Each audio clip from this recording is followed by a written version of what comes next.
Anybody that's listening to this right now and saying, look, this is a one-off, this is sensationalized, fact check me.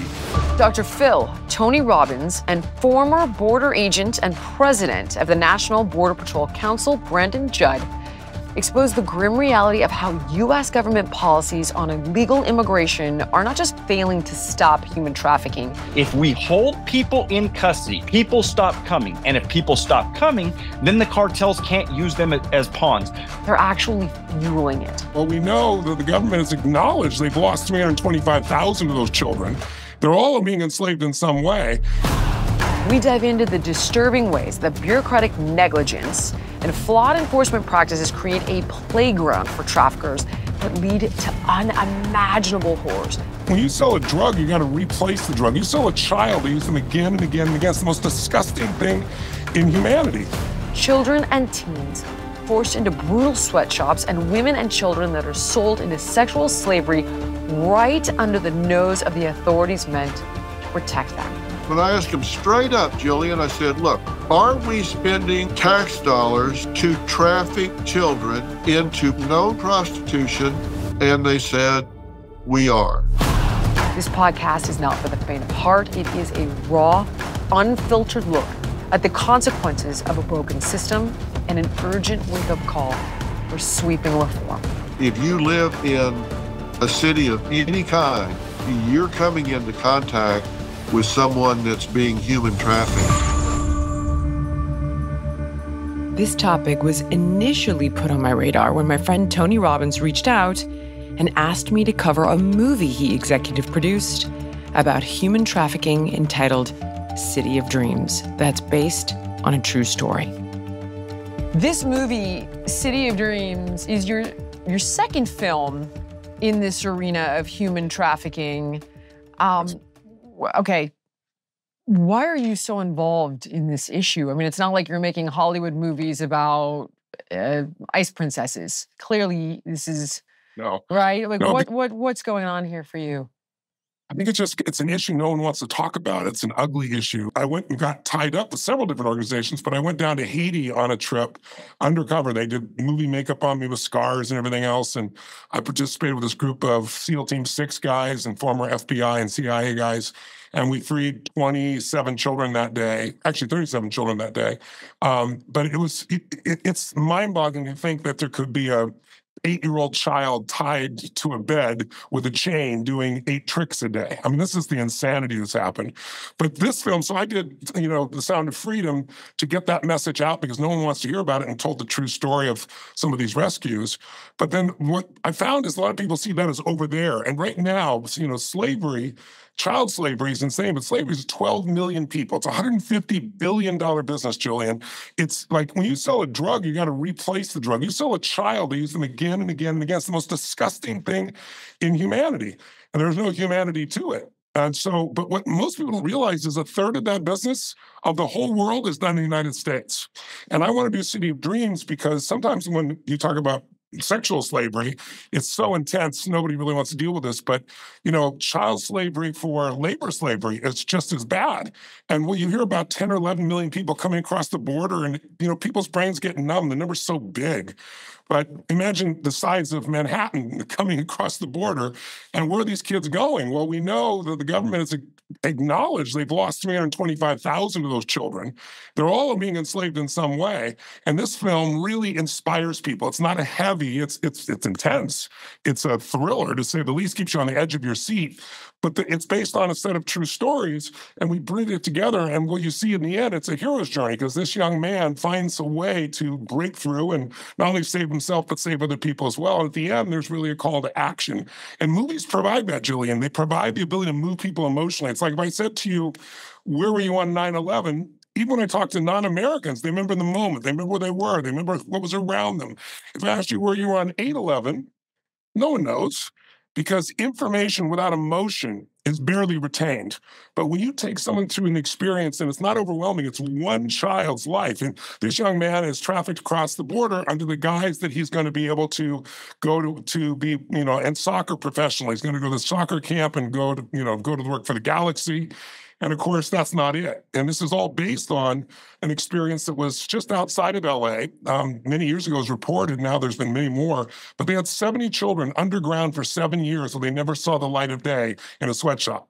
I mean, it's just the insanity that's happening right here, like in LA and New York, in Miami.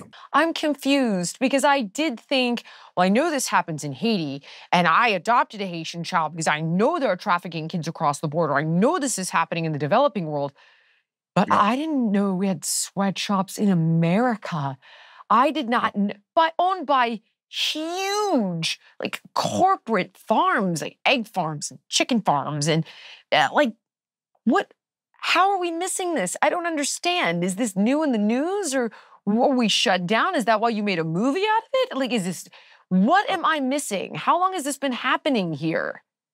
Well, think about the news, right? It's little tiny minute chunks. They go by very quickly. And unfortunately, our news has been politicized very much. This movie is not a political film. Right, it's not. But, when I did Sound of Freedom, they weren't prepared for us. And, we beat Disney on the July 4th weekend. I think it's their biggest movie of the year. And, went to #1 on it. And then it started being attacked viciously. This one, it was really interesting. I thought, this is not we had a different studio. The studio we did for the first film was a Christian studio. Right. And so I thought, well, a lot of people attack based on that today, unfortunately. It's crazy. But, this is a Roadside Pictures, big film. Guys that run it are more, on the left, so to speak, right? More liberal.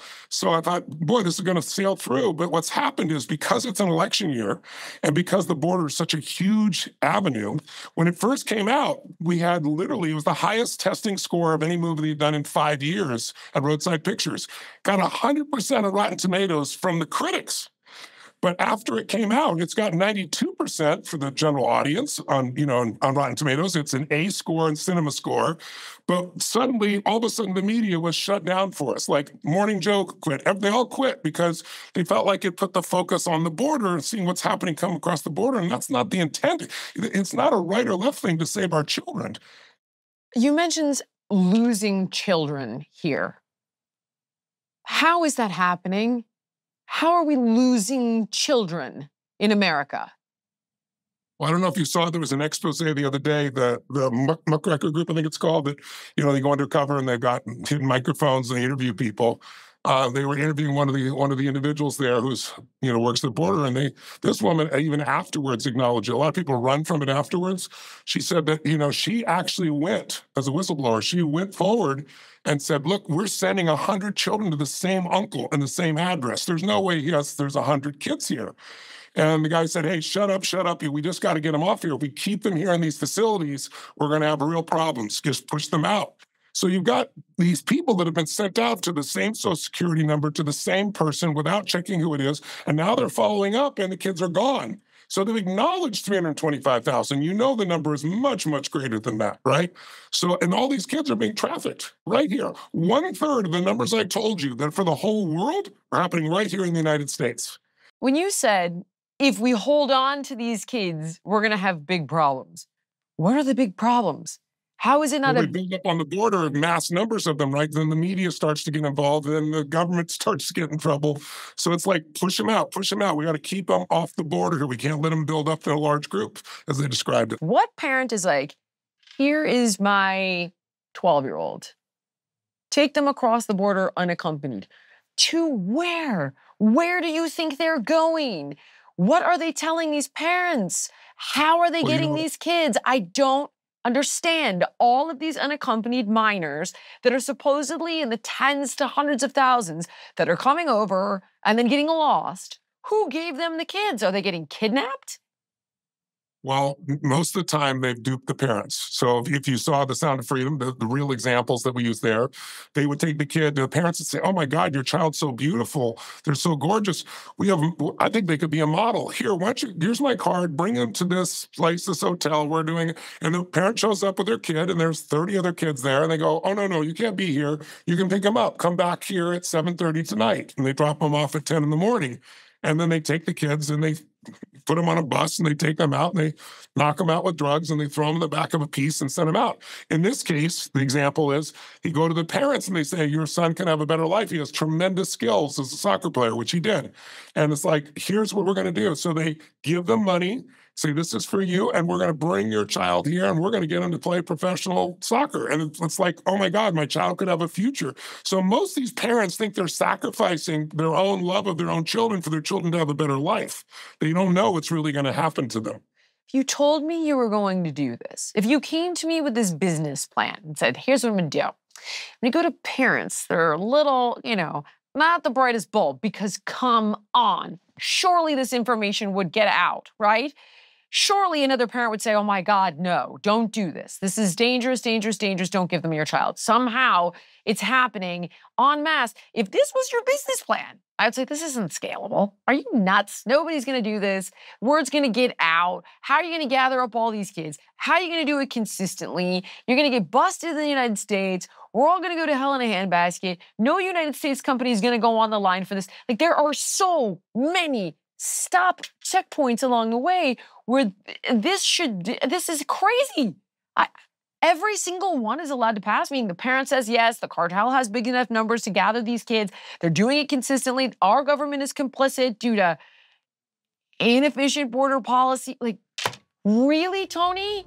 Is it really just It's a terrible business plan.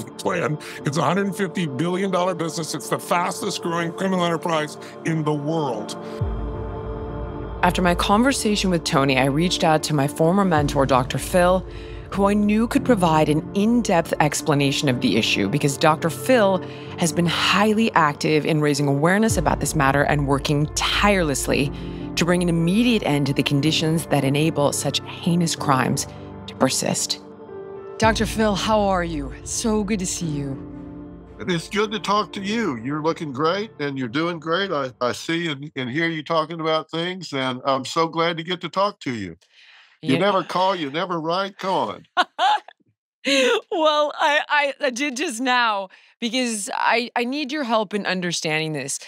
All transparency, I broadly have an understanding of human trafficking, and I had thought up until very recently this is something that occurred in the developing world, only to find out that not only is this happening here in America, and not just some dark, dirty underground sex trade, but kids working in sweatshops and massive factory farms that are in some cases publicly owned, and that our border policies or the U.S. government is knowingly or unknowingly complicit in trafficking these kids because of our policies? So that's my first question. Is this true? Sadly, it is. And look, I say that based on conversations I've had with people on the ground at the border where these children are coming across. And I'll reference conversations I've had with Brandon Judd, for example, and Jason Jones. I mean, some of the people that have been on the ground at the border and are head of now former heads of the Border Patrol agent unions. And I'm talking about boots on the ground and have dealt with these individuals coming across. And I've asked them straight up, what happens when you have these children come across? And they said it's changed across time. There was a time where they had the right to do DNA tests. So if you would have an adult there with a youngster, and we're talking anywhere from, maybe 2 to 4, 5, up to young teens, and they would say, this is a family member of mine. It's my child or family member. And they'd say, okay, let's verify that. Right. They could do that for a while, and then that went away. And so now they're left with just taking them at their word. And then they would be unaccompanied young people. And they would have either a piece of paper with a phone number written on it, or they would have it written on their arm or on their torso here. And it would be a phone number maybe in Chicago. And it would have an address and a phone number. And they would call that phone number and say, listen, do you know this child? Do you know this name? Are you expecting them? And they would say yes. And I'd say, well, did you verify it? Did you see, is this a family member? Whatever. So we don't have the ability to do that. And I said, did you start to recognize addresses? Right. where this was like a receiving center or something. And they said, well, actually, we did. And I said, did you start to see some of these adults coming back time and again with different children? Right. And they said, actually, we began to recognize some of them. And they would come across with different children claiming that they were their family members. What did you do? They said, well, we had no choice. We had to process. But I asked them straight up, Jillian, I said, look, are we spending United States tax dollars to traffic children into known prostitution, into sweatshops? Are we taking our tax dollars to facilitate them? And they said, we are. I said, how is that possible? How are we knowingly spending our tax dollars sending children into prostitution rings, into sweatshops, into slave labor? They said, we're so overwhelmed. We don't have the ability to check this stuff out.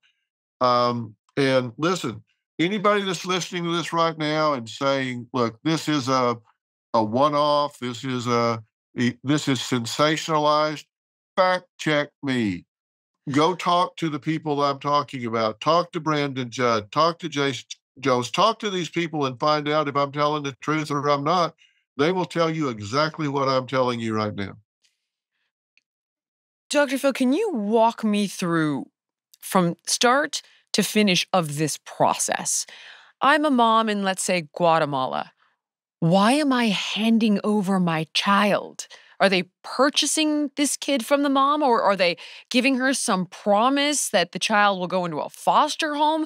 I don't even understand how they're getting the kids. I can't wrap my head around step one, let alone 2, 3, 4, 5, 6, 7. They're told, from what I understand, they're told that these children who have such a meager lifestyle, Yes. they're in jeopardy. They're living in a violent situation. They're in poverty. They're in hunger. That they have such a bad existence, and they're told, "Look, if you get to America, it's the land of milk and honey, and they will go up there, and they will find a better life. They'll have a better living situation. They'll get into school. They'll have someone to look after them, someone to take care of them. They don't tell them the truth about what's going to happen when they get up here." And I was recently in um, Cochise County and Pinell County in Arizona just a few weeks ago with Sheriff Lamb and Sheriff Daniels. And we were talking about this very thing. And they told me that as much as these cartels are making money off of drugs, because they're bringing across opioids, fentanyl, all the different drugs that we know about and Yes. hear about, they said that they're making more money off of the human trafficking than they are the It's drugs. And I said, disgusting. how is that possible? Because we know um, they've busted some pill mills just recently that, Jillian, are turning out 100,000 pills an hour in some of these pill mills. They just busted 3 um, pill mills in New York, where they were getting the raw materials from the cartels, and they were bringing the raw materials were coming out of China, going to the Sinaloa cartel, then getting across the border and going upstate New York, and they were cranking out pills there. So the raw materials were coming across and going into New York, and they were cranking out pills in volumes they're staggering. But as much as they're making off of that, they said they're making more money off of the human trafficking. And I said, how can it possibly be? Because these pills are so light and they're so small. Right, the Um, scale, 100,000 pills a day, like how many kids are you moving and how much yeah, is it life worth? it's unbelievable.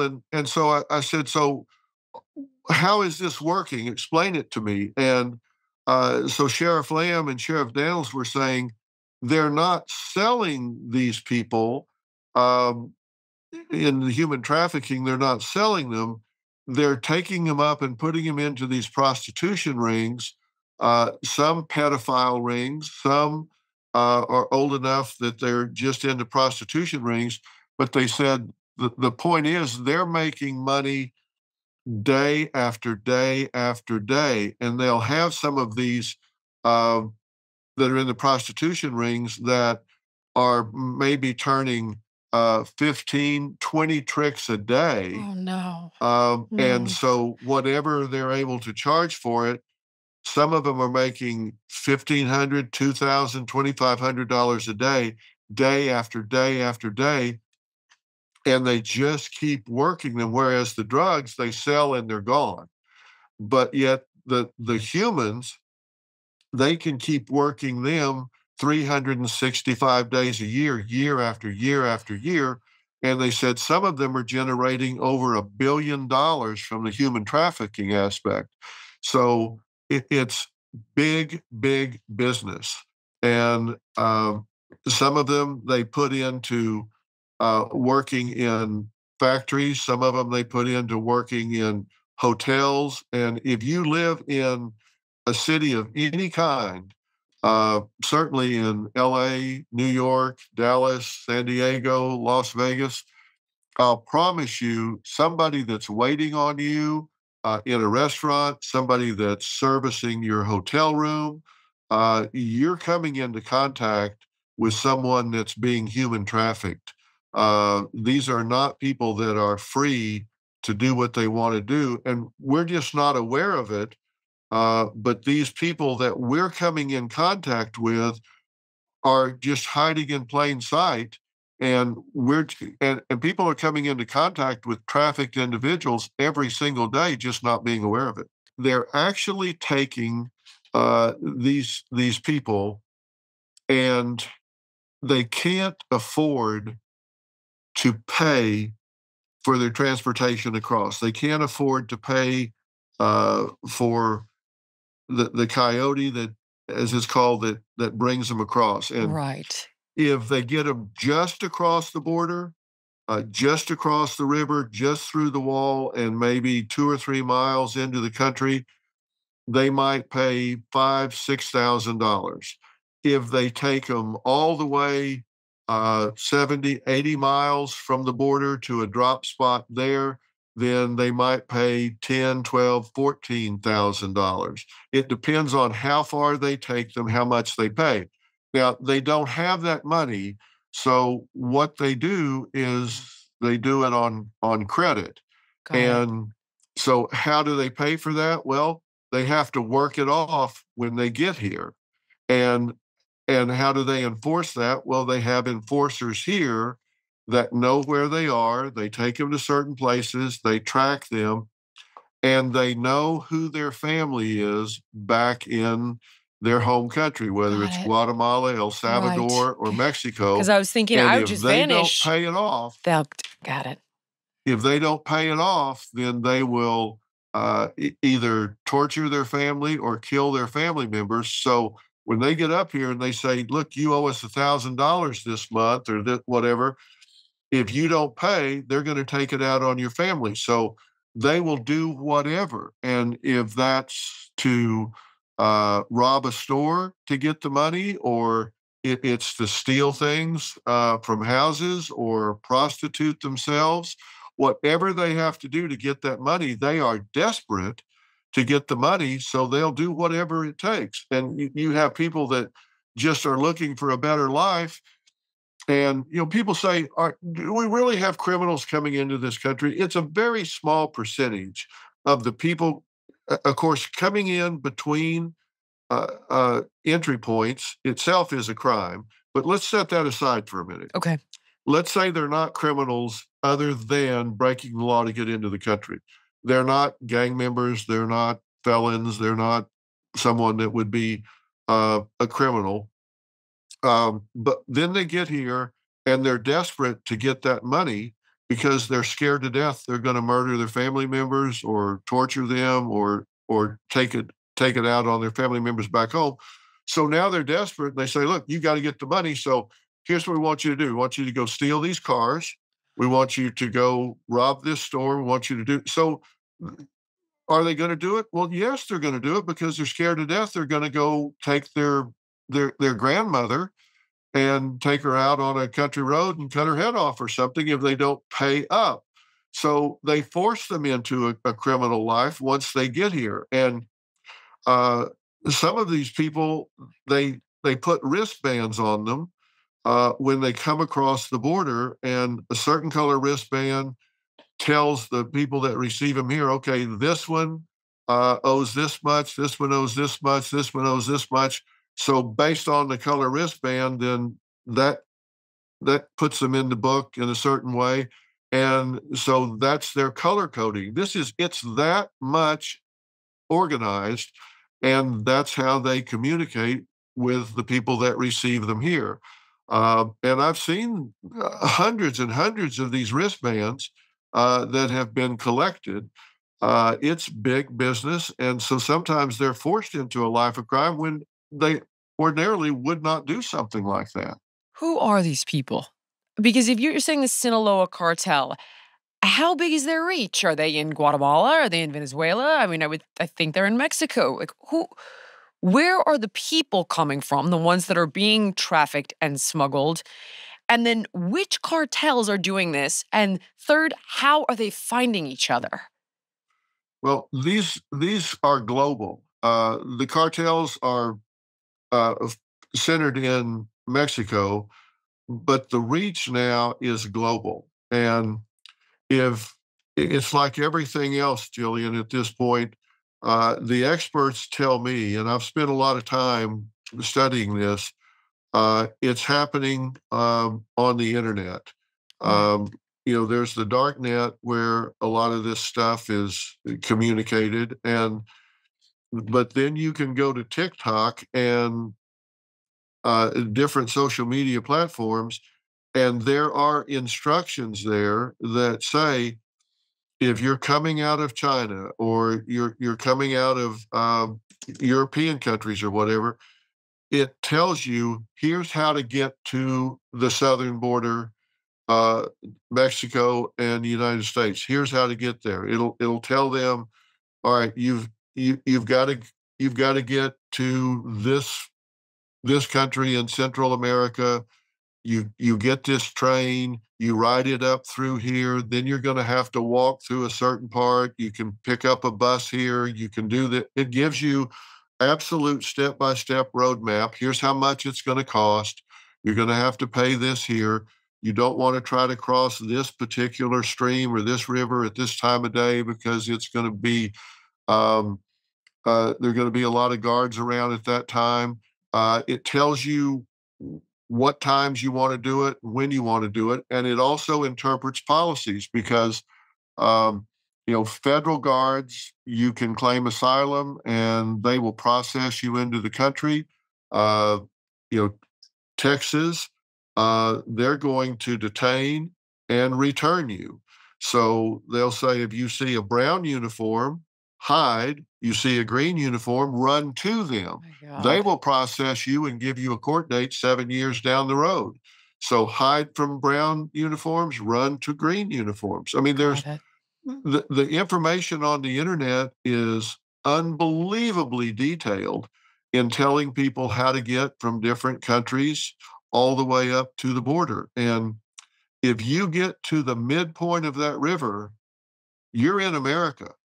And if you're out there and you're having trouble getting across, the guards will come and save you and bring you into. You're in America. If you're in a certain part of that river, they will save you, bring you across. And these guards, a lot of them say, we've become social workers.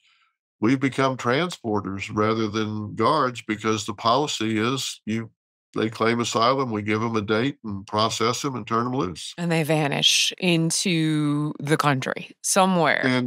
And Jillian, they give them cards that are debit cards. They give them phones. They give them money and give them a ticket to get somewhere and go somewhere. So they know that. And then some of them have paid money to get as far as they got. And then they're in the country and they owe money. And so they start doing things they wouldn't ordinarily be doing. when I was in Arizona recently with Sheriffs Lamb and Daniels, who work that area, there's called Smuggler's Highway over there, and it's a stretch of highway that they they get on, and they call them load cars, and they've learned to spot these cars because you'll see a car and it's riding really low. And Gosh, from all the I mean, buys in the car. they look at it and they'll look, and it's riding really low, and they'll stop it, and it's got like 6 or 7 people in the trunk just stacked in there in inhuman ways. It's just inhuman the way they pack them in there because it gets really hot. The day I was there, it was 114, and and and get this, Jillian, they are now recruiting U.S. teenagers to pick these illegals up and drive them into the United States. So you'll go on Instagram or TikTok, and there will be an ad there that says, "How would you like to make $5,000 in one night?" And it shows these kids with just $100 bills raining down around them. They're recruiting kids as young as 12 years old, and they steal mom's car after she goes to bed and drives to a designated place, and they will pick up illegals and get paid as much as $800 a head if they don't go through a checkpoint, and $2,000 a head if they do go through a checkpoint, to drive these illegals up further into the country and drop them off. And a lot of these kids are like, "Oh my gosh, I can make $10,000 in a night to drive these people up there." Some of them are children, some of them are adults. And I asked the sheriffs, "What's the big difference between going through a checkpoint or not going through a checkpoint?" And they said, if they go through a checkpoint, they want them to go through a checkpoint because they will get stopped, they'll get checked, and some of them they'll say, to get paid, if they stop you in a checkpoint, you need to run.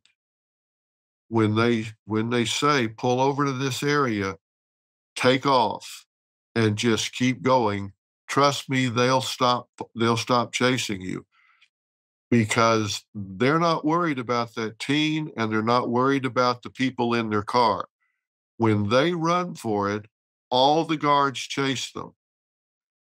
And 3 cars back in the line is the car that matters. It's the one that's loaded up with high value cargo. Very expensive drugs that they're bringing in, or high value targets they're bringing in.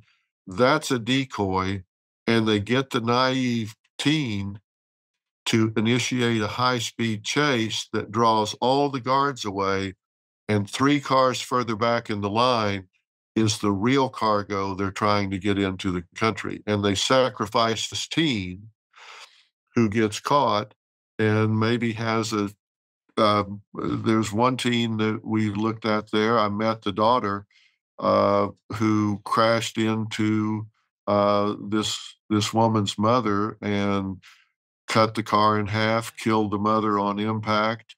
And this 16-year-old kid has life in prison because he ran from a checkpoint. But they're recruiting U.S. teens to be mules and drive these people into the country, and some of them are decoys and high-speed chases. That's how evil these people are. You bring up a broader group of issues, obviously, here with talking about teenagers getting involved with the cartel over social media. So maybe we should take this minute to actually establish the bucket of evils that occur due to, and I want to put the stress on the word illegal immigration, because I've actually heard you say, I'm pro-immigration, not illegal immigration. So let's differentiate those two things. So far we've got teenagers smuggling illegals across the border. We've got kids being thrown into sweatshops and the sex trade. We've got drugs pouring over the border. We're giving them phone cards and cell phones and cash cards. So it's draining our infrastructure, I would imagine. And these people can't work legally. So I don't know if I'm right or wrong here, but I imagine they're not able to boost the economy because they're not able to pay taxes. And then they're probably driving down labor costs because if you're going to hire somebody illegally, you're not going to pay minimum wage. Am I right, wrong, missing anything? Well, it's all over the chart. Some of these illegals actually do pay taxes. Oh, Some of them really? do How? contribute to the economy. Uh, they get jobs and they have social security cards. They just, people don't ask. And Wow, I didn't know that. Okay. yeah, and so they do contribute because ICE is not real active. They're not looking and deporting these people. So Um, they are contributing some, but you're exactly right. A lot of them aren't. But look, here's let me take a step back and get up on a soapbox for a minute. Please. Um, I am very pro immigration for a couple of reasons. um, our birth rate right now is about 1.6. Um, if you look at the age bracket where couples have children, um, it's averaging about 1.6, where we need at least 2.1 to maintain the infrastructure. In other words, we're living longer, and we have to have young people coming in to get into the system, pay taxes, contribute to Social Security, Right. all of the different things Of course. to sustain the infrastructure. And the birth rate has dropped so low, we're not putting enough new people in on the front end to support what's happening on the back end. We need people from outside the United States to come in and assimilate into our system and contribute. And also think of the talent pool, all the people that bring in skill sets. And I'm not just talking about people that come in and work in the harvest and the fields and stuff like that. I'm talking about every level. We need immigration badly, and and if you look at it fairly, if you do come into this country and you want to become a citizen, we're so backed up. It takes 7 or 8 years Right. If you do it the right to get a way. hearing. I mean, come on. They're saying we're going to have 86,000 new IRS enforcement agents.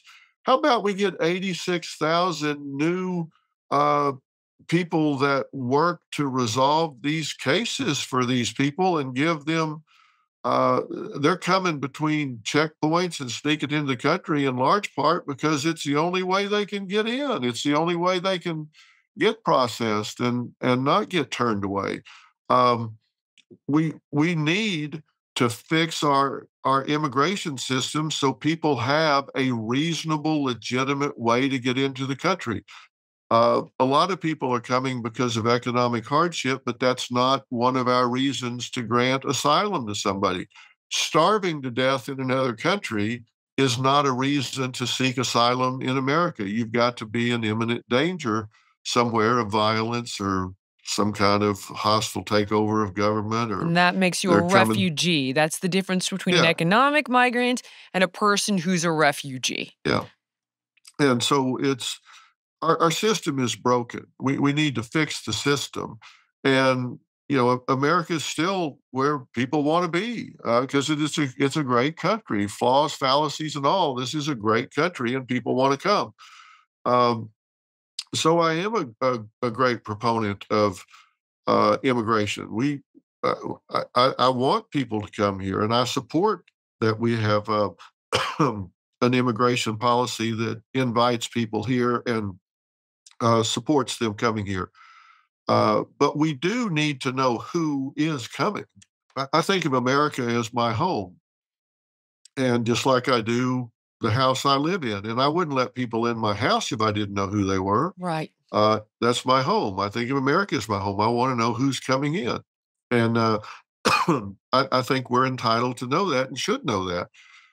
But we don't. And when you've got millions of people coming in and you don't know who they are, the truth is, most of them are probably good people just looking for a better life.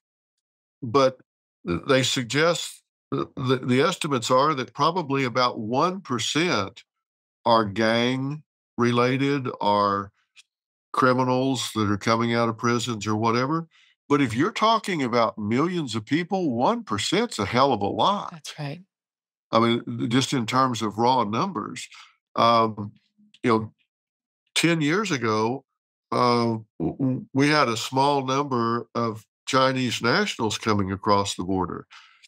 In 2023, we were talking about thousands coming across the border, and a lot of them military age. And they came across the border into the country and seeking asylum. And so they were given a court date 7 years from now when the country have no idea where they are. Well, China is not our friend. And Chinese Americans are certainly not anybody that we should have anything against. And the Chinese people, I don't think, are anybody we should have anything against. It's the CCP that's the problem.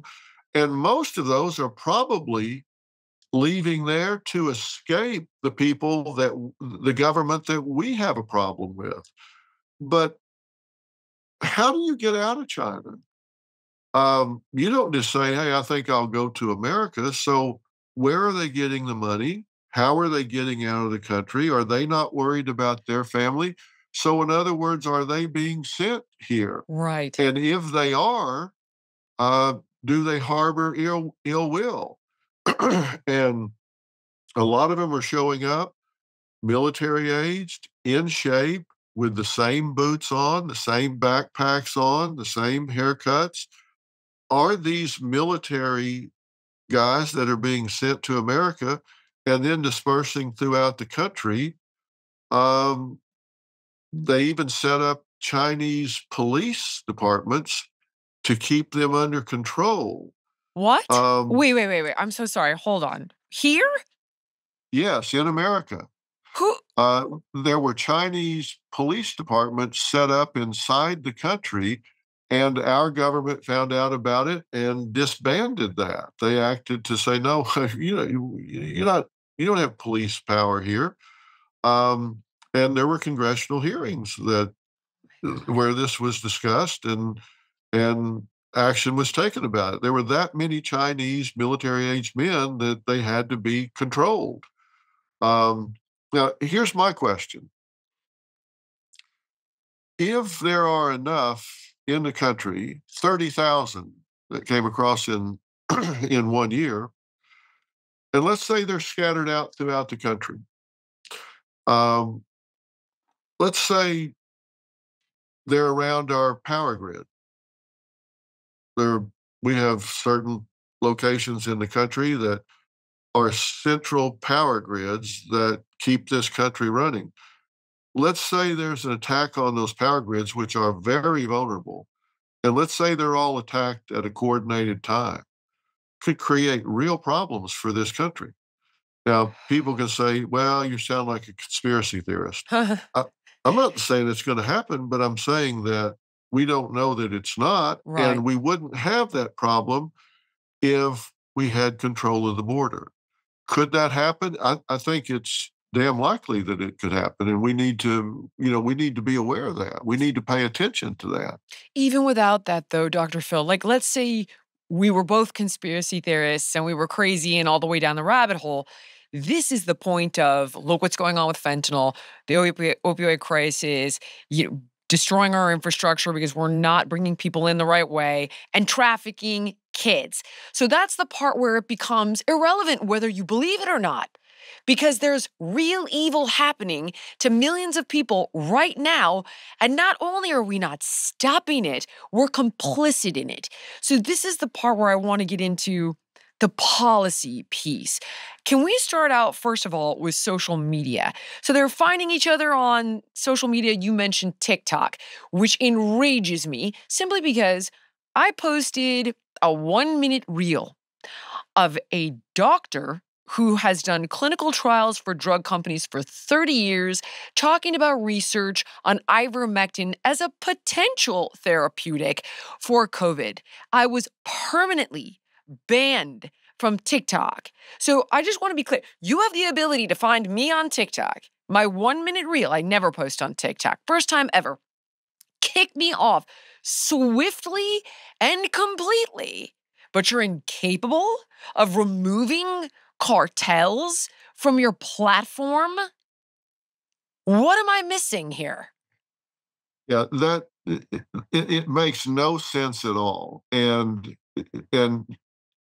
if you look at the reasoning behind it, if you have a therapeutic for the COVID virus, then policy-wise, you can't get emergency approval for a vaccine. If there's a therapeutic, you can't get emergency approval for a vaccine. So you can't talk therapeutics. If there's a treatment, you don't get the vaccine. And the vaccine obviously is worth billions and billions of dollars. So That's the piece I've doctors been at missing. Stanford and other places who have Oh come my up with God. therapeutics, they don't want to talk about that because there's a lot of money involved. That's why they went after ivermectin. I have, until this moment, have not been able to wrap my head around the reasoning because it's benign. The side effect profile is next to non-existent. The drug won an award. It's been, I think, the Nobel Prize. It's been around for 30 years. So doing studies with it is as safe gets. And yet, you've seen this insane response to silence not only the research, but people talking about their experiences with it. So, Now, there were some doctors in California that came up with some really effective treatments, and all of a sudden they were blackballed. You yes, couldn't find them with both hands and a flashlight. yes, she was one. This doctor was one. Yeah. And I thought, my God, like the response on TikTok was instantaneous and absolute. So somebody is not motivated to shut this down because we've seen, and I know this sounds crazy, but the bottom line is Mark Zuckerberg came out and said, I was forced to silence this information on my platform. Okay, well, where's the directive to shut down the cartels? Where's the directive to shut down illegal immigration? Where is that from on high? Why are we not seeing it? Yeah, these things clearly, you have to ask yourself, well, there are two possible explanations for this, in my opinion. One is that there's huge motivation behind it that is financial. Okay.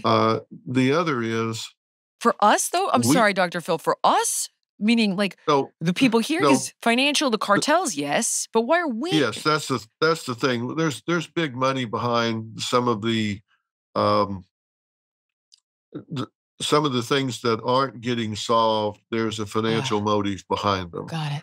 Um, and then I think on the other hand, let's say it's not that evil. At the absolute minimum, we've got non-problem solvers in charge of solving problems. We've got people, they're just not problem solvers. I think they think, if I solve this problem, I'm out of a job. And that's just not the case. But we've got people that aren't good at solving problems that think these problems need to live on in order for them to have something to talk about, to justify their existence, their committees, their multi-billion-dollar budgets as part of the government. And I just don't think that we're ever going to get it fixed as long as that's what the system is. And I hate that. And then you start looking at social media like you're talking about, and they're deciding what people through the algorithm are allowed to hear or not. Um, I put up some videos last week about some work I was doing on the hurricane, and I don't know, 5 or 6 videos maybe got 50 million views. I put up one about Israel and the need to support the people of Israel, and the algorithm choked it down. And so I've got a few videos over here that get 50 million views in 2 or 3 days, Right. and one over here taking a position on Israel having a right to defend itself. It got 6,000. And why did it get 6,000? Because the algorithm choked it down. It only went out to a few people and then it just disappeared. Right. Okay. I mean, I've got millions of followers on social media. And so you think if you put something out, it'll go to your 25, 30 million followers and they'll either look at it or not. 6,000 views because it never went out. It goes out a little ways and then the algorithm says, oh no, we're not going to talk about this.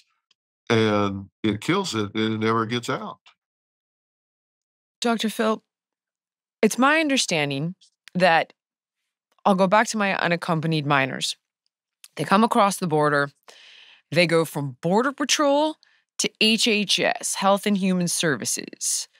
They've got an address, like you mentioned, written on them, tattooed on them. And then we don't even need the teenagers in their mom's car. We're delivering these kids and we recognize some of these addresses as repeat offenders. Nobody cares. Nobody's fingerprinting them. Nobody's fingerprinting the people they're dropping them off to. Nobody's doing a background check. Nobody's looking for identification. How? Nope. How? So then we are effectively, you're telling me our government is effectively complicit in this entire industry. They're taking your tax dollars. You're actually paying for it. Oh my God, how is this allowed? Why are people not outraged? How is this allowed? Well, it's not being talked about very much. And when people hear us talking about it, there are those that will get on the message boards here and say, "Oh, what a couple of wackos!" And they're sensationalizing this. It might have happened a couple of times by mistake or whatever, but you talk to and let me say straight up that I invite people to fact check what I'm saying here. Absolutely. And I've said the numbers that I've given are estimates, and one source will say it's this many, one source will say it's that many, and I'm not I'm not giving the numbers I'm giving as precise numbers. They're what have been reported to me by the heads of agencies. So, fact check me. And if I've given a number that's off, then put the right number in. I can tell you that what I'm telling you is directionally correct. When I say that there are millions of pills being manufactured and brought into this country between ports of entry, smuggled in, that's absolutely true. When I say that the experts are telling me the cartels are making more money off of trafficking people than they are the illegal drugs that they're bringing in, that is true. When I say the cartels are making over $1 billion off of this enterprise, that it's a $2-3 billion business for them, that is correct. Now, do I know if it's 1.3 billion or 1.7 billion?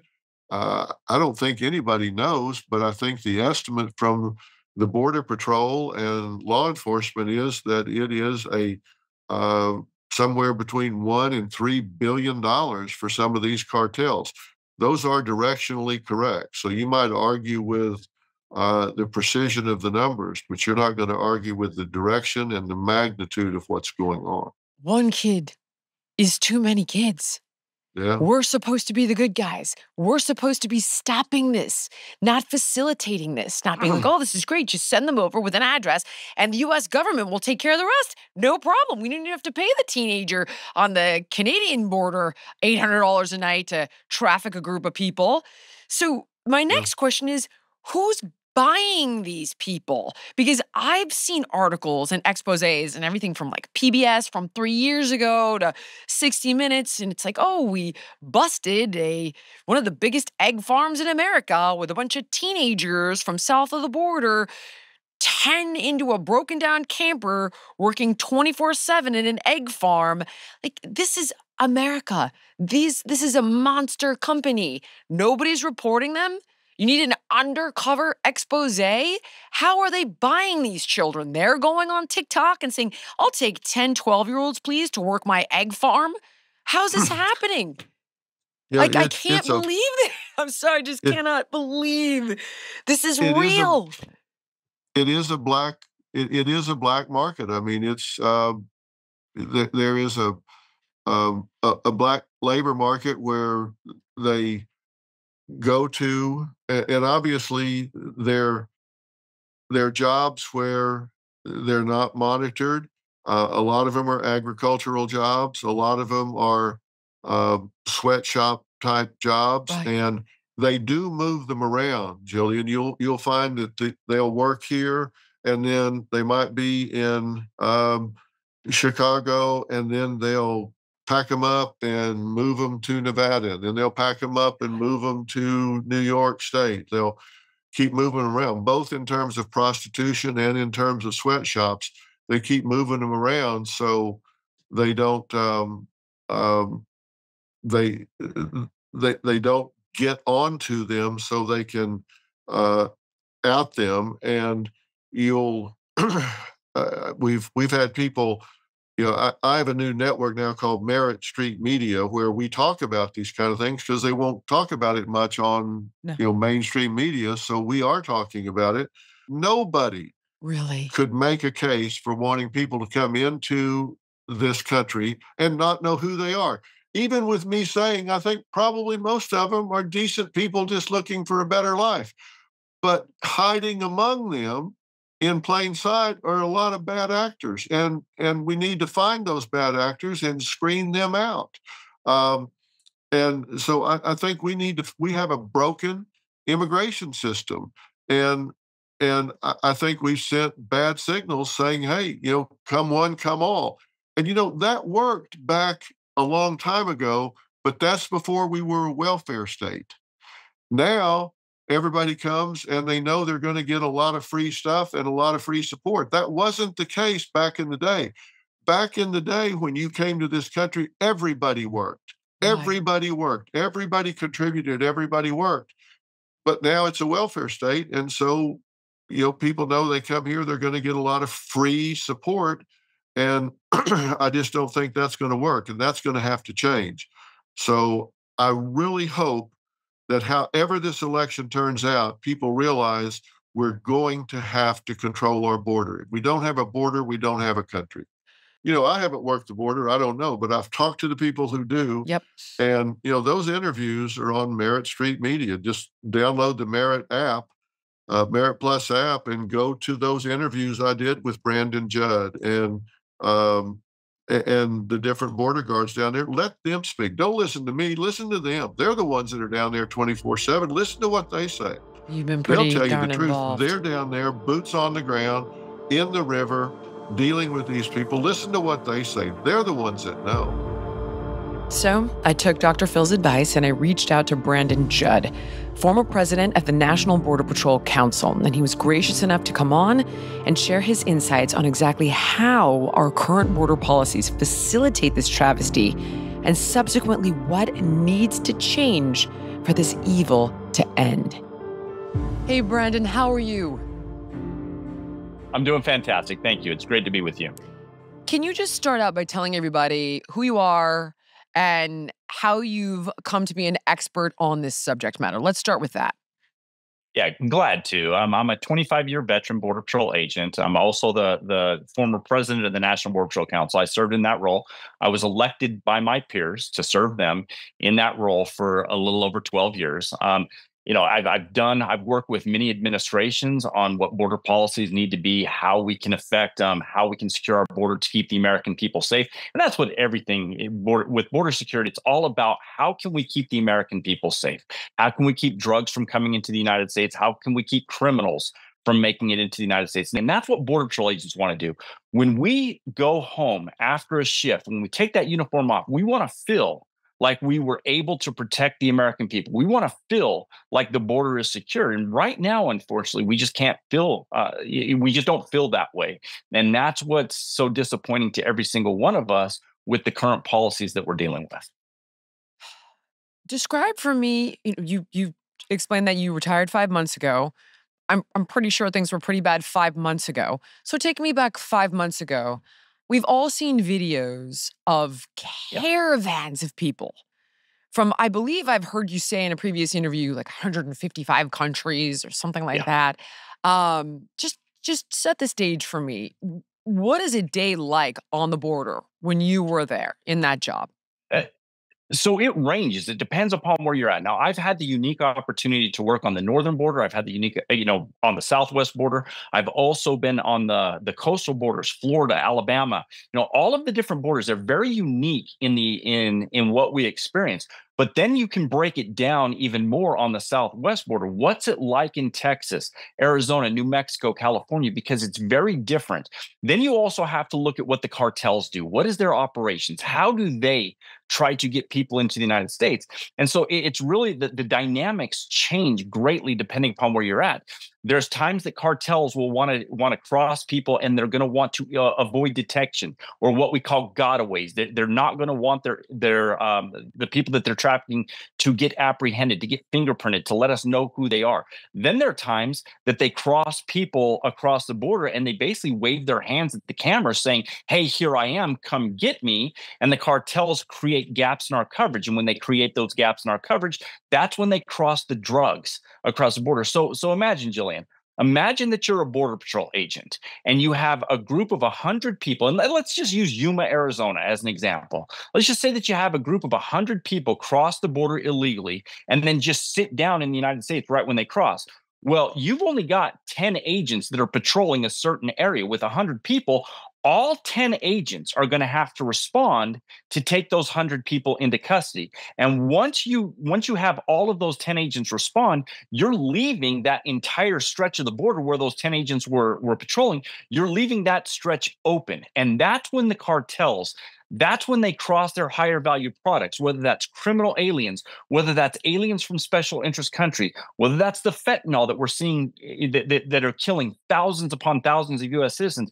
That's how the cartels operate. That's what their business model is. It's all about distracting us, pulling us out of areas, creating gaps in our coverage so that they can cross their higher value products. And that's what we deal with every single day. And it strictly comes down to policy. If we had the proper policy, these people would stop crossing. And if they stop crossing, then the cartels don't have control of certain stretches of our border at any given time. Let's go backwards for a second here. I have heard that the cartels are running our border as a billion-dollar business. So let's back up. Can you explain to me how this is happening? Give me all the details.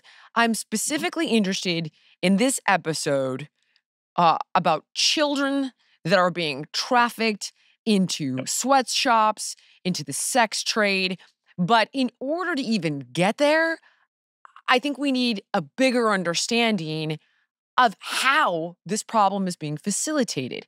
So it's obviously the cartels that's trafficking human beings, fentanyl, and criminals, apparently, which is, I didn't realize they were responsible for doing that piece of it. I thought those guys got in all on their own, but I'm clearly naive. So take me through the cartel's role in detail, if you can. So what the cartels first have to understand is they have to understand how the policies are being executed here in the United States. They have to understand the laws. They have to understand how the laws are being enforced. And once they get a handle on that, then they can decide what their business model is going to be. Right now, we have a policy of what's called catch and release. If somebody crosses into the United States illegally, we take them into custody, we process them for deportation proceedings, and then we release them into the United States until they have the opportunity to make their claim. So what the cartels are doing, recognizing that that is our current policy, they're going throughout the world and they're advertising their services. They're telling everybody that all you have to do is give me several thousands of dollars and I will get you to the United States-Mexico border, and I will tell you exactly what you need to do to make sure that you're released into the United States. And so what that does is that draws hundreds of thousands of people into their what we call their grasp. They put themselves in their power, knowing that they're going to get them to the Mexico-United States border. Now, what's really interesting about that is if we actually hold people into custody. Now, we believe every single Border Patrol agent that I know of, we believe that asylum is a legitimate right for somebody to claim. What we don't believe is we don't believe that you have the right to be released pending that asylum claim. You should be able to make that claim. You should be able to say, hey, I fear going back to my country for this reason or that reason. And as long as it falls within the law, then you should receive an asylum adjudication, to where it is favorable for you. But if you can't prove that, you need to be removed and sent back to your country. And the vast majority of these people, they're being released first rather than having their case adjudicated up front. Now, what you're going to hear is you're going to hear a lot of people say, well, we just don't have the detention space to hold these people in custody. And yeah, if there's hundreds of thousands of people crossing on a monthly basis, we don't. But what we have proven time and time again is the moment we hold people into custody, then the cartels can't advertise their services. They can't tell people that, hey, just give me several thousands of dollars and I'll get you into the United States. If we hold people in custody and we adjudicate their cases in a timely manner, people stop coming. And if people stop coming, then the cartels can't use them as pawns. The cartels can't bring them to New York City to go into sweatshops. The cartels can't send them to Atlanta, Georgia to go into the sex trade. They can't do all of the things that we're currently seeing. It's all dependent upon policy. Proper policy stops most of this to where the cartels just can't generate that profit. Again, it comes down to advertising their services based upon what our policies are here in the United States. The way it normally works is if you're coming from a country that is what is considered a special interest country. So let's say you're coming from the Middle East, countries that we know want to do us harm. You're going to pay a lot more money to get to the United States. If you're coming from China, from communist countries, if you're coming from those places, you're going to pay a lot more money than other countries would pay. They pay dependent upon the risk. Crime is all about risk reward. The amount of risk is going to determine how much the price is for these individuals to come. And Jillian, I make a good living. I'm not rich. I'm not poor. I'm right in the middle class. I make a good living. I don't have $50,000 laying around just to give to a cartel to transport me to another country. And the vast majority of these people don't either. That's the reason they're coming to the United States in the first place, is because they can't get jobs. They can't make money to support their families. So they're coming to the United States. But the problem is when they get to the United States, they go into indentured servitude.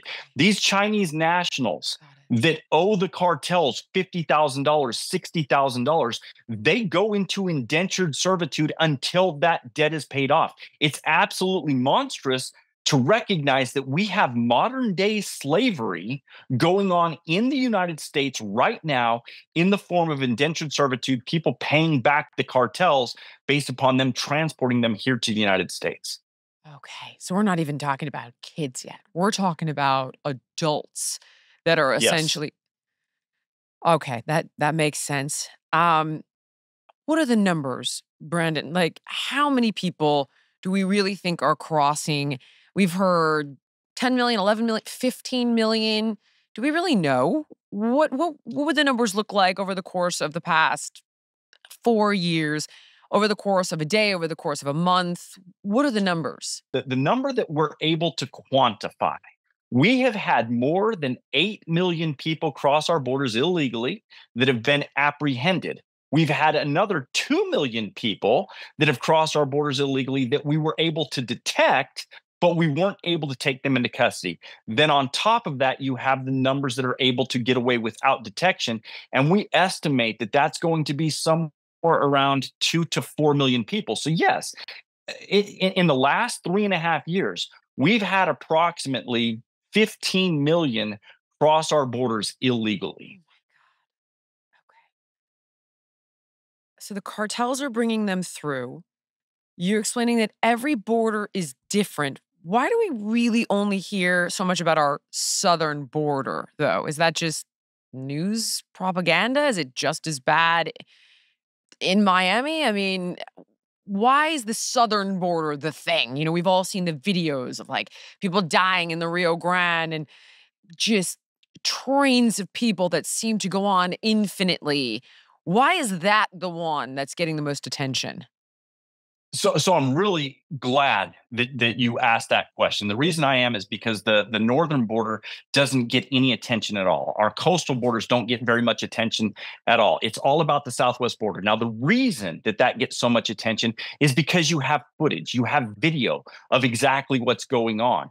And because you have that footage, because you have that video, you can tell a story. Without that, all we're doing is saying, hey, this is happening, but you're not actually seeing it. It happens regularly on the northern border. We know that it's happening on our coastal borders as well. We just don't have that same footage. You just don't, when you look at the United States-Canada border, what most people don't understand is that is the longest continuous border in the entire world. 4,000 miles. There are, Russia has border that's a lot longer than 4,000 miles, but not with one continuous country. That is the longest continuous border, yet we have less agents patrolling that border than what you have DC Metro Police right now as we speak. And so you just aren't going to get that footage. You're not going to get the same visual that you're going to get on the southwest border. And because you don't get that visual, you're not going to talk about it. We can prove through video evidence of exactly what's taking place on the border, on the southwest border. We can't prove that on the northern border because we just don't have the same resources as what we do on the southwest border. Now, there's no cartels in Canada. So who's bringing people in through there? Or is that somehow the cartels have a foothold there too?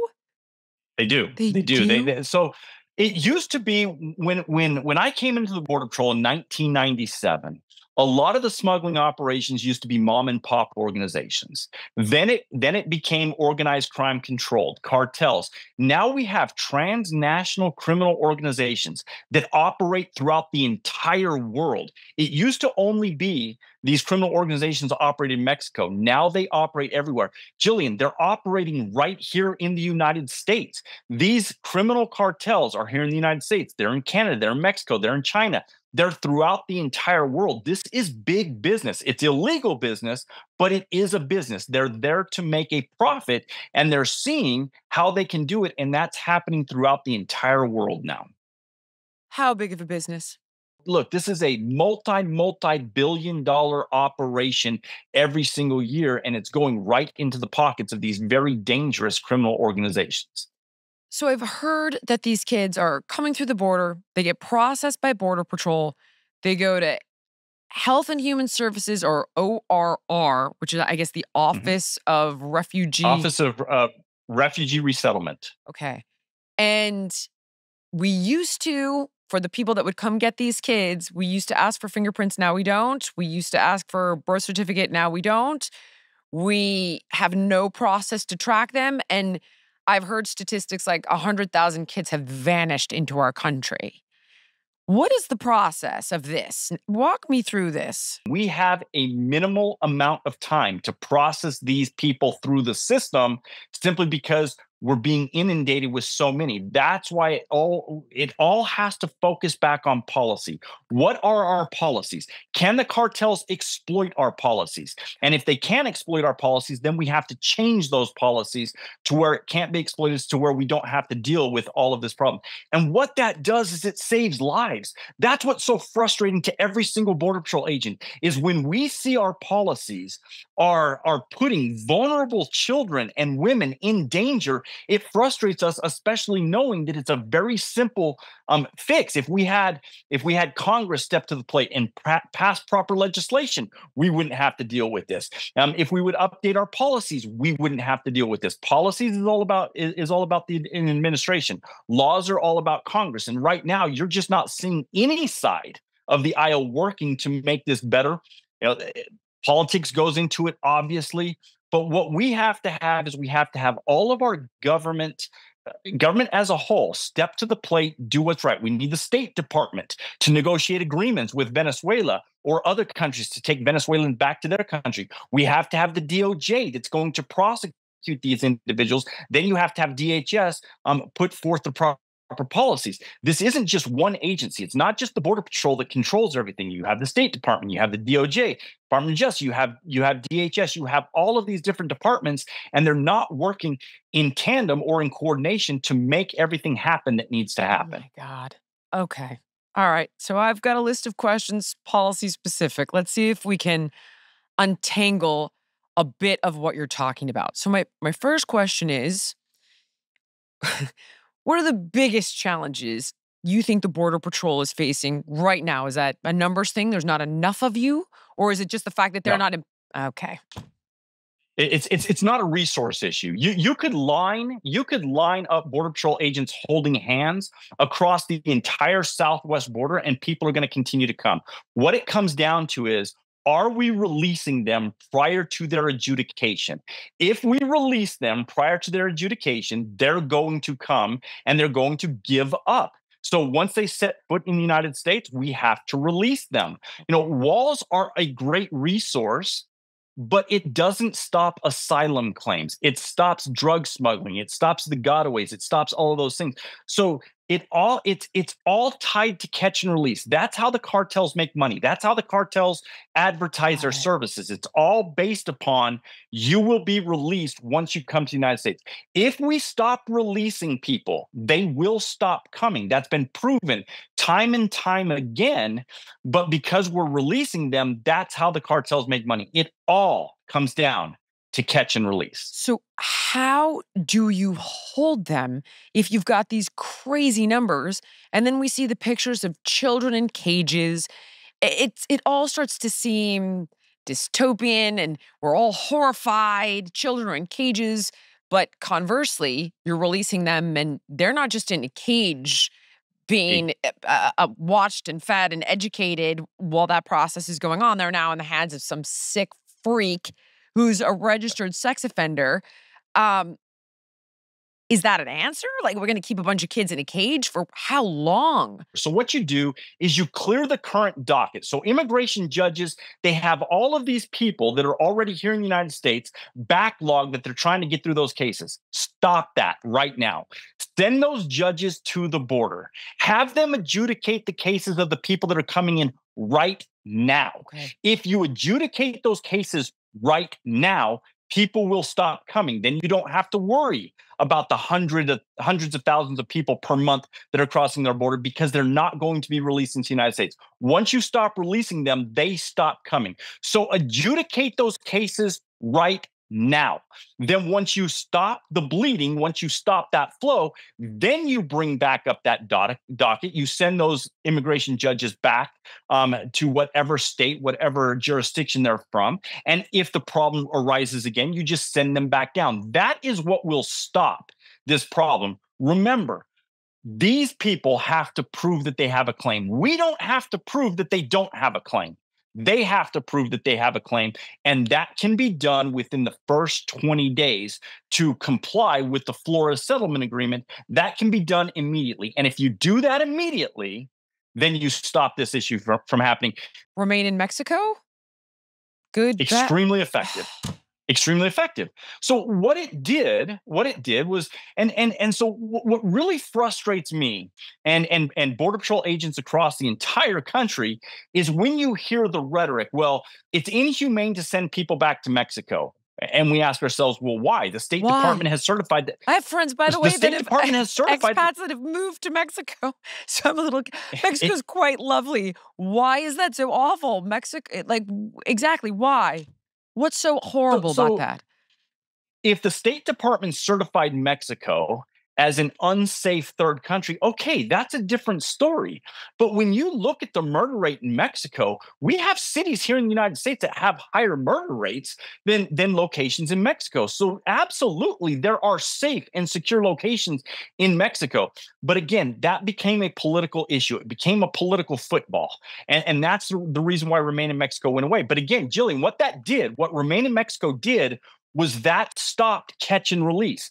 And the moment we stopped catch and release, this is going back to the proof that I was talking about. We've proven that illegal immigration takes a nosedive when you stop releasing people in the United States. We saw 45-year lows in illegal immigration when Remain in Mexico was in place. We were sending them back to what the State Department certified as a safe third country. And if the State Department certifies that as a safe third country, there is no reason that we can't send them back to Mexico to wait their adjudication here in the United States. Why would Mexico, I guess this is a question for the Mexican government, but if somebody's coming in from China through that border, why would Mexico be like, yeah, we'll keep the Chinese people and the African people and the whatever, the Afghani people? Why would Mexico agree to that if they're not Mexican citizens? What did we give anything for that? It's all about the political. It's all about the political pressure. That's what it comes down to. The reason why Remain in Mexico was effective is because tariffs were threatened. So Mexico, they can secure their own borders. Mexico knows that these Chinese nationals are coming into Mexico just to make it to the United States. Well, if Mexico did their job on the front end, then we wouldn't have to deal with this on the back end. So when Remain in Mexico went into place, we stopped seeing Chinese nationals come into Mexico. We stopped people from Eritrea from coming into Mexico. All of these countries stopped coming into Mexico. So if we put the proper political pressure on Mexico, Mexico has always done the right thing because they don't want to disrupt their legitimate business and the money that brings into their economy. If we threaten the proper tariffs, Mexico will step to the plate and they will do what's necessary and frankly what's right to protect these vulnerable women and children. So in the last, I know I told you I don't want to be political, but I do want to understand. In the last 4 years, we've all heard the war back and forth between two political parties of, you guys are inhumane and you put children in cages. The cages I heard were from the Obama administration, but nevertheless. They were. Are the cages inhumane? Yes or no? Is this like a hideous, gross visual, but actually the kids are being fed and they're being educated? Because I saw that during COVID as well. Like, how come their kids get to go to school and their kids get to do this and that, and our kids are locked up in the house? Is that real? What's the deal with the friggin' cages? Because so it strictly depends upon how we're administering that process. We can absolutely use those detention facilities and administer the process humanely. What we can't do is we can't do it when we're dealing with thousands upon thousands. When you have a detention facility that is only supposed to hold 500 people, but you've got 6,000 people in that detention facility, yeah, that's going to become inhumane. But the only reason that you had that 6,000 people in that detention facility in the first place is because our policies allowed for it. Those people cross our borders illegally. If you have the proper policies, then those detention facilities become administered very, very effectively and, yes, very humanely. Again, Jillian, detention facilities, that's the infrastructure part. Now you have to have the policies that allow those detention facilities to operate humanely. Right. You have to mesh the two together, infrastructure and policy. If those two work together, you can have a secure border and you can have a humane, orderly border. If they don't work together, then you're going to have the chaos that we currently see. Then that's why it's so important that people understand Yes. how much evil and how much cruelty is begotten through our current policies. Because anybody I talk to is like, well, I want people to have access to a better life. So do I. There's the reason I worked for the United Nations Refugee Agency. I want people to be able to escape violence. And I've told my kids, if we were in Venezuela, I don't care what it would require for me to get you the hell out of there and into the United States. Nothing would stop me from protecting my kids. I am completely empathetic to these people. But then the conversation needs to become total immigration reform. And I don't think, quite honestly, I don't think the Republicans have stepped up to the plate on that either. So just both bases of support need to demand a total change, because it isn't. Yes. Is it as simple as we're keeping you out and we've got drones and now we've got a wall and now we've got detention centers and we've sent the judge and remain in Mexico? But at the end of the day, people were not able. There is no path anymore to legal immigration. It doesn't exist anymore. So yeah, and that's the problem. I mean, you look at farmers, and farmers are begging that we revamp our immigration system so that we can have guest workers come in. Now, where I do agree with the Republicans is that if you get Democrat support that says, okay, well, we're going to allow a guest worker program, but that guest worker program has to be administered correctly, but you're not willing to give me the mechanisms that allows us to enforce those laws, you're never going to have that. So what you have to have is you have to have the Democrats have the guest worker program, but then you have to give the enforcement mechanism to the Republicans to be able to remove those people if they overstay their visa. Right. And that's where the disconnect is. So if Democrats will look at what is important to the Republicans, then the Republicans can look at what's important to the Democrats and vice versa. But if you don't, so I go back to 1986. I loved Ronald Reagan. I think that Ronald Reagan was a great president. The one thing that he got wrong was the Immigration Reform and Control Act of 1986, which caused this problem. And the reason is because they gave amnesty up front, hoping that they were going to get the enforcement mechanisms down the road. And they didn't get the enforcement mechanisms down the road. So what you have to do is you have to give them both up front. You have to have the enforcement mechanism and you have to have that pathway all up front. If you have them up front, then you can work together. Neither side is willing to work together because, again, it simply comes down to politics. Yeah, but if you have level heads on both sides, you can make this happen. Right? It's like both sides like to do this all the time, and I get it.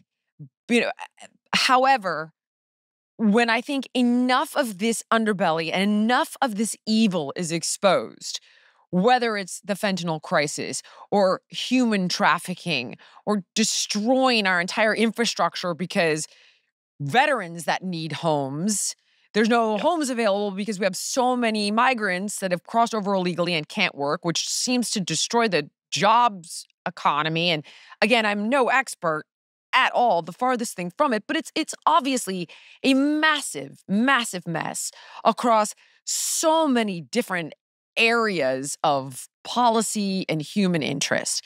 So I am specifically trying to tackle this one because there is no way anybody can be for our current U.S. policies being complicit in trafficking children into the sex trade or into sweatshops.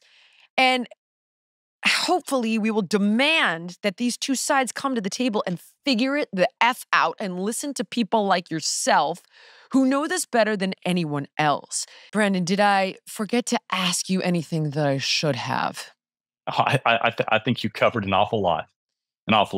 I can't thank you enough for everything you've done, everything you're currently doing.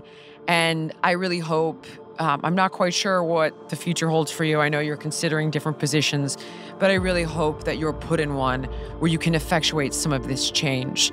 So thank you so much. And while you may think that the show could end here, Mo Ramchandani is on next, the writer and director of City of Dreams, to explain to us how and why the mainstream media is silencing this incredibly important story. Mo, you are the director, writer, creator of City of Dreams? What That's right. the Yeah. hell made you want to make this movie, man? Whoa. Originally, the story I wrote was actually set in India. And I had set that story up with, the producer of Saving Private Ryan. And then eventually it went to Pierce Brosnan's company. And Pierce Brosnan's producing partner said, this stuff's happening in LA. And I had this stuff's happening in India and China and stuff. You don't know that it's happening in Los Angeles. And I went online and I found a case of 72 immigrants that were trapped in a residential location in El Monte, which is about 45 minutes from where I live. And they were beaten, they were abused. And what's interesting, the most interesting thing about the case was that they were a sewing factory. They were making clothes. And I'd seen movies and I'd heard obviously a lot about sex trafficking. But when you bring up sex trafficking, people are like, well, that has nothing to do with me. And what I realized was the labor trafficking, we're all complicit. Yes. We're all actually, part of that world. And so I said, I really want to look at this. And that's where it came from. Now, when I started the movie, the biggest issue, in this country was, building the wall and Donald Trump's a racist. Like nobody was really talking about all of this. So I didn't really, in my mind, I wasn't, if I would have known that I was stepping into this hotbed, Yep. I don't know necessarily if this was the best timing, if the movie is being received the best that it can, but it just so happened that over the course of the film, it just sort of exploded. The issue exploded. There weren't as many cases in the past as there are now. Oh, okay. So, in all transparency, I've had Dr. Phil set the stage. Tony has come on. He's reinforced everything Dr. Phil said. I understand the problem. I understand the size of the problem. I understand the origin of the problem and the current state of affairs, and arguably a way forward to solve this problem. That said, now you're saying to me, I don't know if this was the right time to make that movie. What the are you talking about, man? Before we released the movie, I was naive. We didn't get into any film festival. So no film festival, which is all, we didn't get into one, right? Like major festival. And I was like, that's kind of curious. My agents were curious. Lester Stallone, Martin Sheen, Mira Sorvino, Pat Riley, Mike Tyson, they all came out and supported the movie. I mean, Tony's one of my heroes, and I get this video from him in the middle of the night, and he's crying, and he's like, I'm going to support you. And he became an executive producer, and he's become a friend. And I talk to him almost every day, and I'm like, is this happening? Like people started reacting, and I thought, this is good. Now we can raise awareness. And Jillian, this is what happened.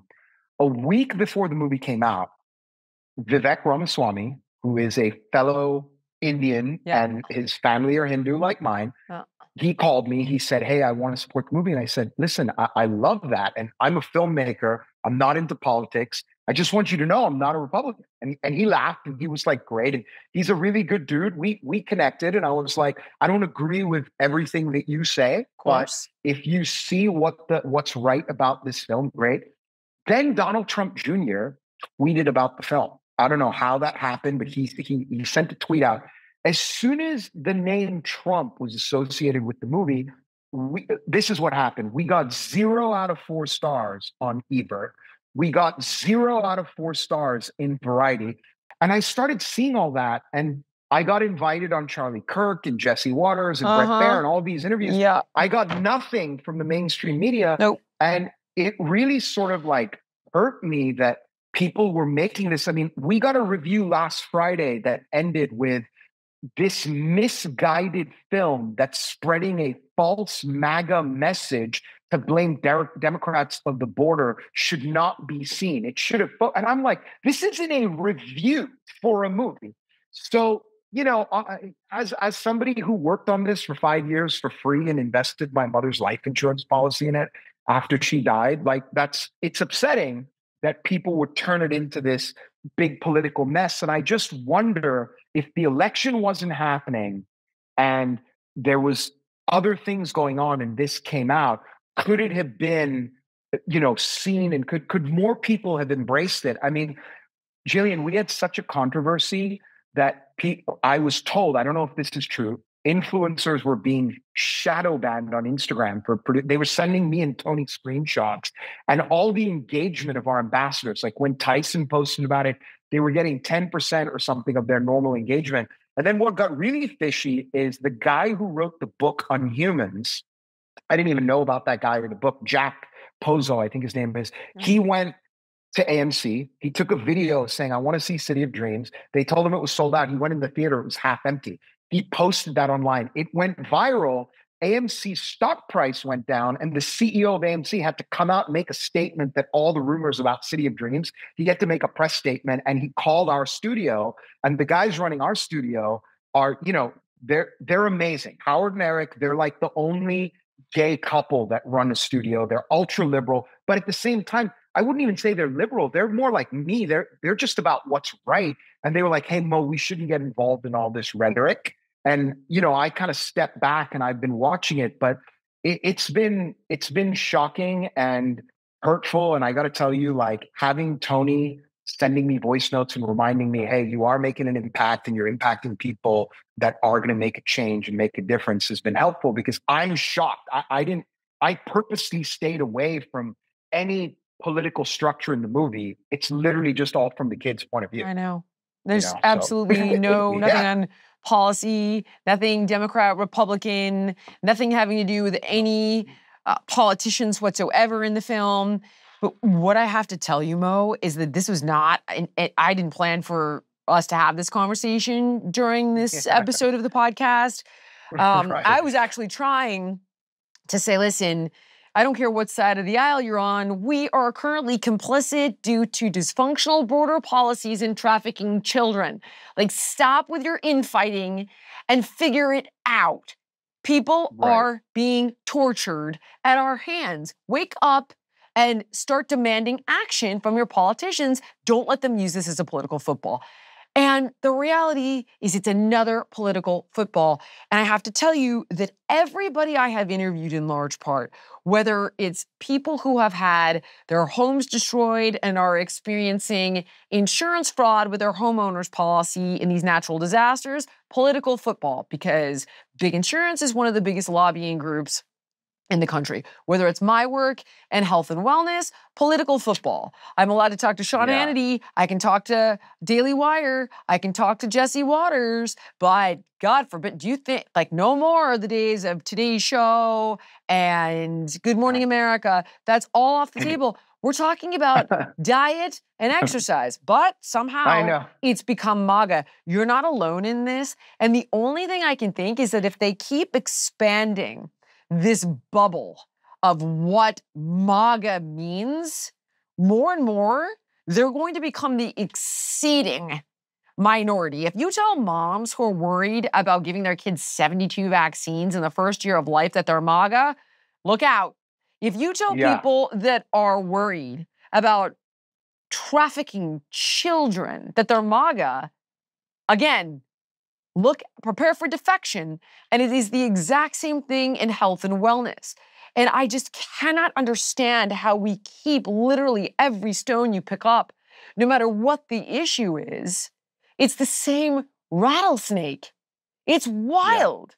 If you're so damn happy with your policies, then why are you silencing information about big food, big farming, border policies, big insurance? Like, how about you change some shit, because people are not this stupid. And that's just one of the reasons they need to see your film and they need to support it. I had no intention of incorporating a movie into this episode, none. And then I'm like, oh, great. That's also political. Like, now we're not allowed to tell the story because I know. This is insane. I'm going to tell you the craziest part of the journey for me was, and I don't care. I'm going to tell the truth. I had a Zoom with this woman who runs the National Hispanic Media Coalition. They are the Hollywood sort of Hispanic group. And she gets on the Zoom with me and she's incredibly hostile. And she goes, we start talking and she asks me, she goes, oh, so where are you from? I go, I'm Indian, dots, not feathers. And she's like, okay. And ha, ha, ha, blah, blah, blah. And she goes, now, how many Latinos were involved in making this movie? And I go, well, if you saw the movie, you saw Alfredo Castro, who won Cannes, and you saw the cast, and you saw Diego Calva, who did his first English language movie with me, and then he got cast in Babylon with Brad Pitt. Like, everyone's Latino. He goes, right. And how about the producers? And I said, yes. I had Luis Mendoki, who directed When a Man Loves a Woman. I had Yalitza Aparicio, the star of Roma, was, an executive producer on the movie. What about the writing and directing? And I was like, you're going after me.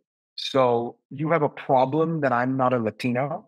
And she said, well, I just feel like authenticity in this. And I go, listen, lady, my father worked in a sweatshop. How does the color of my skin factor into my permission to tell a particular story and not my life experience and my family's heritage? I'm an immigrant. I got my passport 2 years ago. I moved here 20 years ago. I did it the right way. I got educated and I came here. And how does me being an immigrant and telling this story about what's happening to immigrants in America, because I'm not a Latino? And I knew then that they didn't support me. Neither did any of the Latino sort of organizations. They were all very divided. It's been nuts.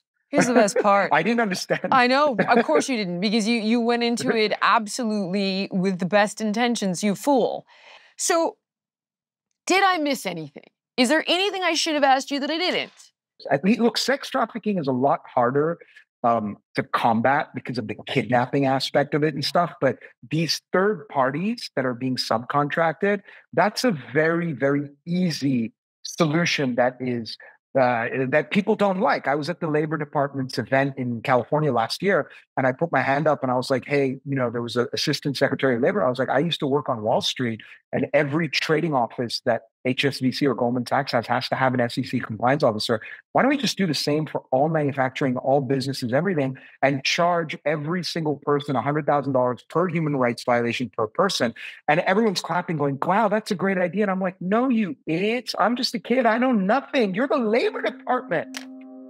If you wanted to end labor trafficking, you can do it in a heartbeat. If you have any kind of financial company and you want to open it up, you have to have an SEC compliance officer if you have any subgroups. Every single one does. All this is happening, and a lot of these companies I'm not going to mention companies, so I'm not here to attack them, but some of the biggest companies that you and I probably love as brands are subcontracting and subcontracting. So they have no idea what's happening to these children. They don't know what's going on.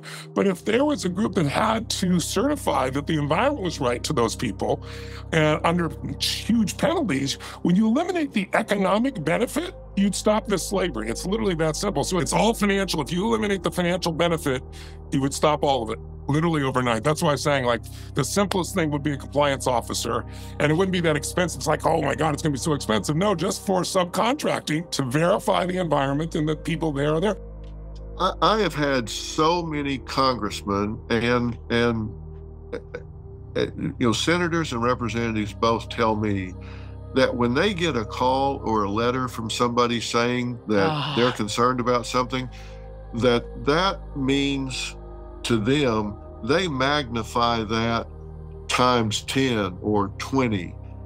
That if somebody goes to the trouble to write a letter or leave a voicemail on their senator or representative's phone line, and that they don't say, well, somebody just called. They say they multiply that times 10 or 20. They know that must represent a lot of concern. So if they get 100 calls or 1,000 calls or 100 emails or 1,000 emails, they magnify that hugely. So your voice does matter. If you contact your congressman's office or your representative's office and say, I'm concerned about this human trafficking, and by God, it better stop, or I'm going to find somebody that'll stop it. If all of a sudden, if 1,000 people listening to us right now, when we finish here, they just said, I'm going to look it up and I'm going to send and say, I'm concerned about this and it needs to stop.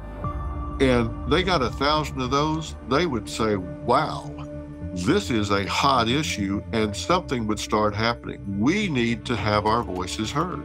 I don't care, Republican, Democrat, I don't care who's in office. What I care about is that we have the proper policies. That's all I care about. I care that we're able to protect the American people, that we're able to protect vulnerable women and children, that we're able to go after the cartels, that we're able to to have the laws that made this country great. If we don't do that, then we see crime go up. Then we see the chaos that can exist. It's all about the proper enforcement of the rule of law. If we have that proper enforcement, we have a peaceful society. Human trafficking is a global crisis, but together we can make a difference. And by taking just a few minutes to act, you can help protect and change millions of lives. I've included actionable steps in the show notes that empower you to make an impact right now, whether it's writing a letter to your representatives, spreading awareness, or supporting Mo and Tony's movie, City of Dreams, of which 25% of the proceeds go to A21, which is one of the largest anti-trafficking organizations in the world. Our small actions can add up to massive change. So let's stand up, speak out, and fight for a world where everyone is free. So check out the show notes and take that first step today.